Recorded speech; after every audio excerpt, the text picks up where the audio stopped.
It is May 1st. Heating up around here too. Boy, yesterday I had to fire up the air conditioner, or had to, on a very hot day, had to load the air conditioner up into the window. But spring is here and summer's feeling like it's here in today at least. But got a few things. The significance of that song is just kind of odd. Here's another one. Uh-oh.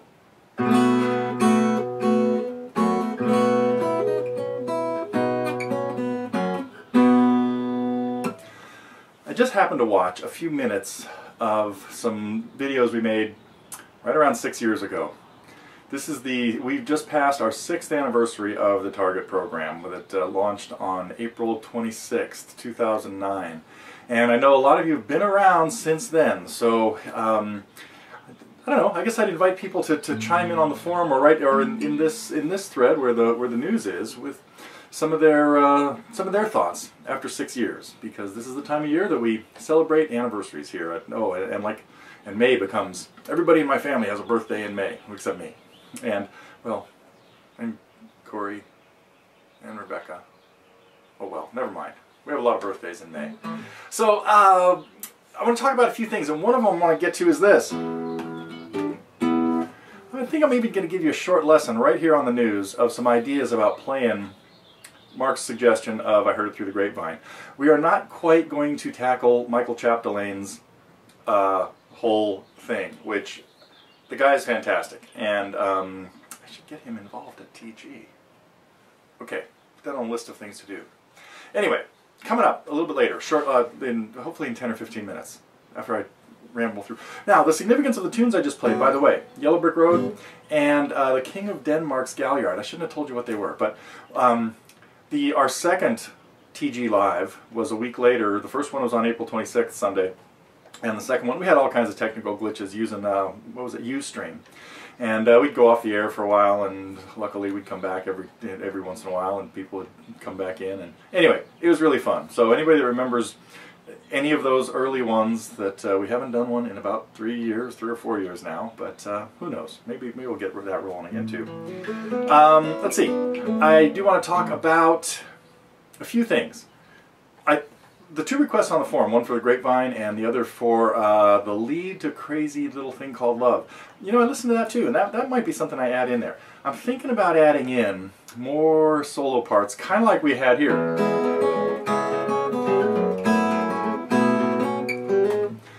That was a lot of fun to put together. So, well, I guess first I'll go into some of the things that we had this week. We had a little bit more of this.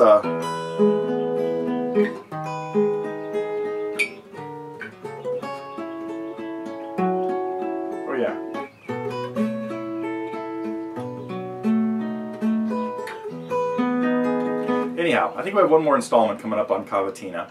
And finally got around to a piece that I have been meaning to do for years.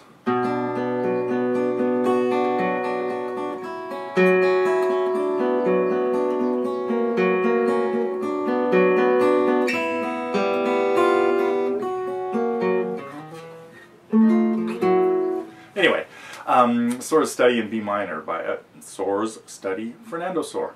Never mind. Let's see, what else do we have? Oh, and I think in the lesson I talked about how that sort of came about. It really just came about because Fred asked about playing the song, and I decided, you know, let's check it out. And then he said, well, what about that little guitar part? And I thought, what little guitar part? I couldn't remember. Now, of course, that guitar part McCartney played with a pick on a second guitar. And it was much easier than what I try to do in the lesson, but what I do sometimes gets sort of carried away. What else did we have? Oh, the fly on the wall that went up today is only if you're working on Anji would you find that one interesting, I think. Although some of the stuff that Ed and I talk about in it is kind of maybe educational, but Ed's lessons are just always fun. And if you're working on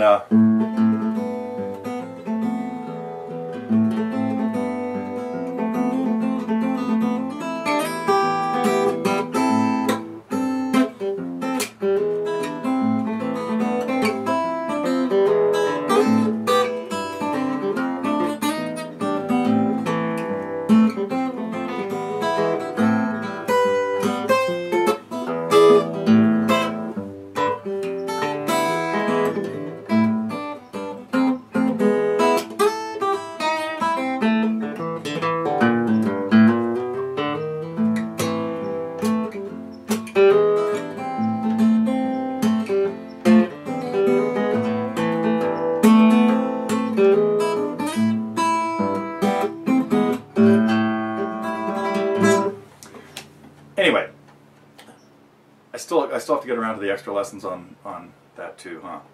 On Bert's version and Paul's version. Let's see. Other things are on the forum. It's really cool to see some of those songs. Circle of Steel, Kevin, a song, you know, I really like Gordon Lightfoot songs, and I think about doing lessons on them. We did a nice little good job on the little instrumental part in there. It was cool, and the Dan Fogelberg song too was really nice to hear. Stuff that doesn't cross my shuffle play iTunes thing very often around here, but anyhow, so that was cool, and it definitely inspired by John throwing up his 30 songs that ended last week. So let's see, and then what else? Oh, and then we resurrected Tombo's thing with a few comments there, so that was kind of cool to have another listen to his song from almost a year, 9 or 10 months ago, I think, the Pretty Flowers thing. So that was neat too. Let's see, what else did I want to talk about? Okay, I think I'm ready to go into the Grapevine story.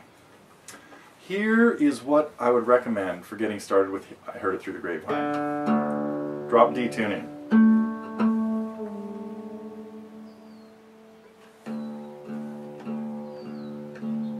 And get that bass going, like smokestack lightning.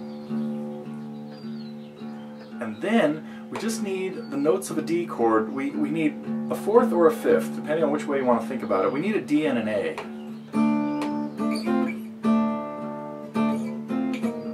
Wait. Oh yeah. There we go.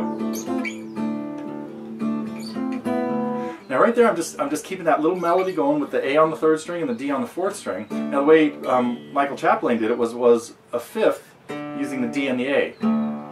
Let's see, go with the 1st finger.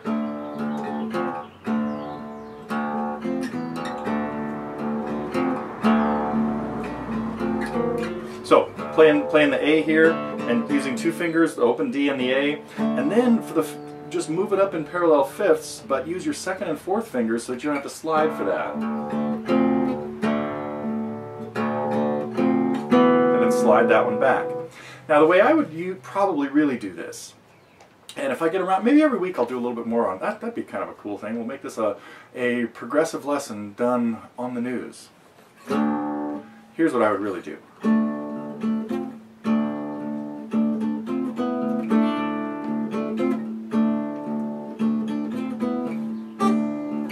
No, you know what? I'd do that here.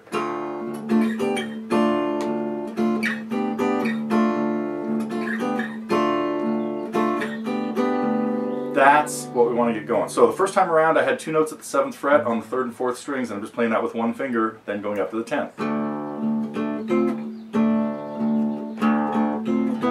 And all you have to do is keep that bass going as quarter notes and play those melody notes exactly with the rhythm that I'm not sure if this is exactly what I should go listen to it. God, I should have done that.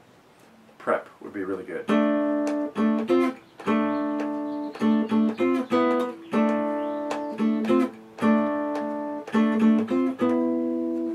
Got it? Now that set of chords I did here was a D minor at the 5th, in 5th position at the 6th and 7th frets. 6th fret of basically the A minor shape, moved up to fret 6 and 7. And then to move it to the G chord that happens after that, move it up a whole step, but change the note on the 3rd string from an E to a D, meaning instead of the 9th fret, come back to get the 7th fret, which is why I would play with these fingers.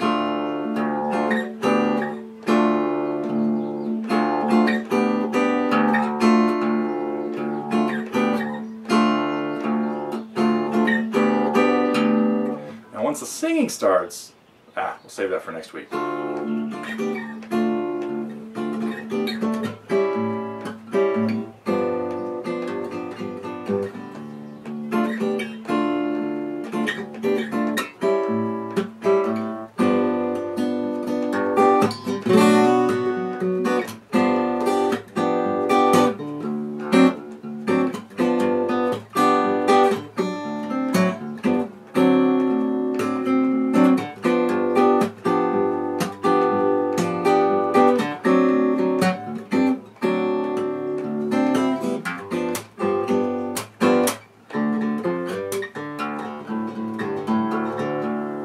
Okay, I will try to break that down a little bit more.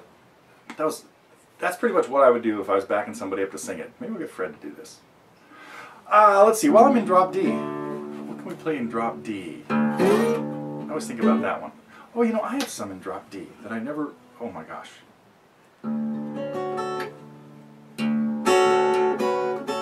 Not that one, that's an E. Let me think.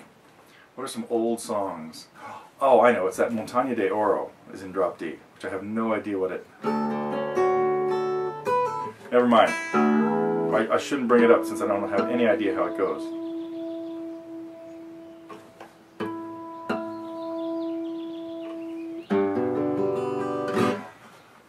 I do have one more thing I want to play.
I'm sure some of you recognize that. I have an interesting job tomorrow, playing at a memorial service in a Catholic Mass, and they said you have to play something sacred in the middle of the Mass. So, decided to dial that one up. Pretty cool tune. I will leave you with that, and I will be back next week with maybe a report on what else we play at a Catholic service. Who knows?